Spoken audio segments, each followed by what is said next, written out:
बिस्मिल्लाहिर्रहमानिर्रहीम। अस्सलाम व्यूवर्स, खुश रहें, आबाद रहें, जहाँ भी रहें, हैप्पी रहें। मैं हूँ शगुफ्ता और वेलकम करती हूँ आपको शगुफ्तास किचन में। रमज़ान करीम स्टार्ट हो चुका है, जहाँ हम इसकी रहमतें, बरकतें और फजीलतों को समेट रहे हैं, वहीं हम इसकी नेमतों से भी लुत्फ़ अंदोज़ हो रहे हैं। हमारे दस्तरखान वसी हो चुके हैं और नित नए पकवान इसकी ज़ीनत बन रहे हैं। तो आज हम रमज़ान स्पेशल रेसिपी दही भल्ले चाट लेके आई हूँ, जो बहुत आसान घर में झटपट से बन जाने वाली रेसिपी है और बहुत मज़ेदार है, जिसका टेस्ट रोज़े के साथ जहाँ काम करना मुश्किल हो जाता है, वहाँ ये रेसिपी बनाना बहुत आसान है। होममेड दही भल्ले बनाना 10 मिनट का काम है। आप बनाएंगे, आपका को इसका जायका पसंद आएगा। ये इतनी मज़ेदार है कि एक दफ़ा आप ट्राई करेंगे तो पूरा रमज़ान आपका दिल करेगा इसको बनाने का। तो फिर स्टार्ट करते हैं अपनी रेसिपी। होममेड दही बड़े बनाने के लिए सबसे पहले हमने एक बाउल में 1 मग बेसन ले लिया है। आधा मग हमारे पास पानी है। 2 बड़े साइज़ के आलू थे, जिसे चॉप करके रख लिया है। 1 प्याली हमारे पास उबले हुए वाइट चने हैं और कुछ हमारे पास वेजिटेबल्स हैं। एक हमने बंद गोभी ली है, उसको काट लिया है, और एक प्याज से बड़े साइज़ का टमाटर और धनिया है, एक खीरा है और फेंटा हुआ एक दही है। अब हम इसको मिक्स करेंगे और इसके दही बड़े बनाएंगे। सबसे पहले हम बेसन का मिक्स तैयार करेंगे दही बड़ों के लिए। बेसन में हमने आधी चम्मच चिली फ्लेक्स पाउडर ऐड किया है और 2 पिंच के करीब हम इसके अंदर हल्दी पाउडर ऐड करेंगे और 1 चम्मच भर के हम इसमें सुरख मिर्चों का पाउडर ऐड कर देंगे, ताकि हमारे जो दही बड़े हैं वो फीके ना लगें और टेस्टफुल लगें। और इसके बाद आधी चम्मच हम इसमें नमक ऐड कर देंगे। आप जो ये ड्राई इंग्रेडिएंट है अपनी मर्ज़ी से कम ज़्यादा कर सकते हैं। अगर आपको स्पाइसी पसंद है तो आप इसको थोड़ा तेज़ कर सकते हैं मिर्चों को, और अगर नहीं है तो फिर इसको कम कर सकते हैं। अब इसको अच्छी तरह मिक्सी से मिक्स कर लेंगे, ताकि नमक अच्छे से मिक्स हो जाए, और फिर थोड़ा थोड़ा पानी करते हुए हम इसका एक अच्छा सा मिक्स तैयार कर लेंगे। मिक्स करने के बाद बेसन को हमने तकरीबन 5 मिनट तक इसको अच्छी तरह मिक्सी की मदद से फेंटना है, और इसको महलूल को आपने ना तो बहुत पतला करना है और ना ही बहुत गाढ़ा करना है। ये हल्का हल्का, ये देखें, इसको जितना फेंटेंगे उतना ही फ्लफी बन के रेडी। बेसन का मिक्स तैयार करने के बाद हमने इसको 5 मिनट रेस्ट देनी है, और एक पैन लेके हमने इसके अंदर ऑयल गरम कर लेना है, और चम्मच की मदद से हम इसके अंदर बेसन को ऐड करते जाएंगे। और ये देखें, जैसे ही हम इसके अंदर डाल रहे हैं, ऑयल हमारा फुल गरम था। एक दफ़ा गरम करने के बाद आप इसको इसकी आंच को मीडियम कर दें। उसके बाद ये देखें, एकदम से ऊपर आ रहे हैं। ना तो हमने इसके अंदर मीठा सोडा ऐड किया है और ना ही बेकिंग पाउडर। ये खुद ही फूले फूले बन रहे हैं, क्योंकि हमने मिक्सी की मदद से इसको बहुत अच्छे से फेंट लिया था।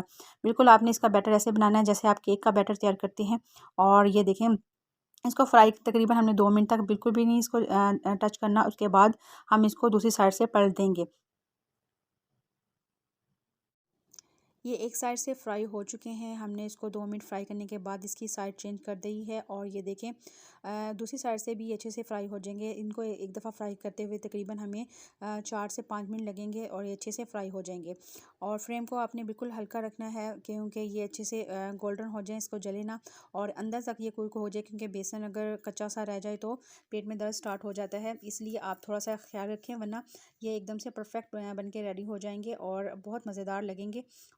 तमाम बल्ले बन के रेडी हो चुके हैं, और इसको ये बहुत थोड़े ठंडे भी हो चुके हैं। अब मैंने एक बड़ा बाउल ले लिया है, इसके अंदर नीम गर्म पानी डाल के थोड़ा सा नमक ऐड कर दिया है, और इसके अंदर ये तमाम बल्ले ऐड कर दिए हैं, और इनको हम तकरीबन 10 मिनट के लिए ढाम के रख देंगे। इसी तरह ये बल्ले फूल जाएंगे और तमाम पानी को थोड़ा सा चूस लेंगे, और ये थोड़े से फूले फूले हो जाएंगे, और जो इसका एक्स्ट्रा ऑयल है वो भी निकल जाएगा, जो हेल्थ के लिए बहुत अच्छा है। इसका तमाम ऑयल निकल जाएगा और हर चीज़ हमारी तैयार है। तो फिर हम अपनी प्लेट लगाते हैं। प्लेट अब हमेशा बड़ी नफासत से और खूबसूरत से लगाया करें, ताकि खाने वाले का दिल इसके ऊपर आए। जो चीज़ जितनी प्यारी आंखों को भली लगती है खाने में, और भी उतनी ही टेस्टफुल इंसान को फील होती है। सबसे पहले इसके अंदर हमने बल्ले ऐड कर दिए हैं, और बल्लों को पानी से मैंने हाथों की मदद से प्रेस करके निकाल दिया है, और इसके अंदर हमने इसके अंदर ऐड कर दिए। इसके बाद इसमें चने ऐड कर दिए हैं थोड़े से, और इसके बाद इसके अंदर आलू ऐड कर देंगे। बहुत से लोगों की कंप्लेन होती है कि जब हम बाज़ार से जो बल्ले खाते हैं घर में बनाएं तो उसका वो टेस्ट नहीं आता, क्योंकि आप जो घर में इसके एक गलती करते हैं कि हर चीज़ को आप मिक्स करके रख देते हैं।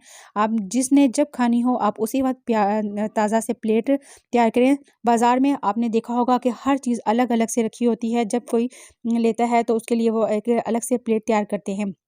तो इसके अंदर तमाम आपने सैलड ऐड कर देनी है, और इसके बाद हर चीज़ को फ्रेश तरीके से जब आप देंगे तो ये आपको बिल्कुल वैसे ही टेस्ट आएगा जैसा माशाल्लाह से हमारी दही भल्ले प्लेट बन के रेडी हो चुकी है। अब हम इसके ऊपर सब्ज़ धनिया ऐड कर देंगे और इस तरह हमने तमाम इसके अंदर वेजिटेबल और इसके अंदर दही, सादा दही ऐड कर दी है। इसके बाद हम इसके अंदर ग्रीन चटनी ऐड कर देंगे। ग्रीन चटनी की रेसिपी मैंने आपसे बहुत सी रेसिपीज़ में आपको साथ शेयर की हुई है और बहुत सिंपल है बनाना। वो इसके अंदर आप डाल दें और इसके बाद आप इसके में स्पाइसेस ऐड कर दें। स्पाइसेस आप अपनी मर्ज़ी से कम ज़्यादा कर सकते हैं। 10 मिनट में बन जाने वाली ये झटपट सी रेसिपी है जो आप रमज़ान में बहुत ईज़िली बना लेंगे और सबकी तारीफ़ पाएँगे कि इतनी ज़बरदस्त रेसिपी बनाई है, वो भी आसान। और इसके अंदर हम चाट मसाला ऐड कर देंगे और चाट मसाला आप कम ज़्यादा अपनी मर्ज़ी से कर सकते हैं। और इसके बाद हम इसके अंदर रेड चिली फ्लेक्स भी डाल देंगे और आप एक दफ़ा ट्राई कीजिएगा, इंशाल्लाह आपको ये ज़रूर पसंद आएगी। थोड़ी सी चिली फ्लेक्स ऐड कर देंगे और थोड़ा सा लेमन जूस अब ऐड कर देंगे और ये बिल्कुल फ़ाइनल हो चुकी है और दिख रही है ना बिल्कुल बाज़ार जैसी। और आप मुझे ज़रूर बताइए कैसी लगी आपको मेरी ये रेसिपी। अगर आप मेरे चैनल पे न्यू हैं तो प्लीज़ मेरे चैनल को सब्सक्राइब कीजिए, लाइक कीजिएगा और मुझे ज़रूर बताइएगा कि कैसी लगी आपको मेरी ये रेसिपी। और खुश रहिए, इंशाल्लाह मिलते हैं नेक्स्ट रेसिपी के साथ। अल्लाह हाफ़िज़।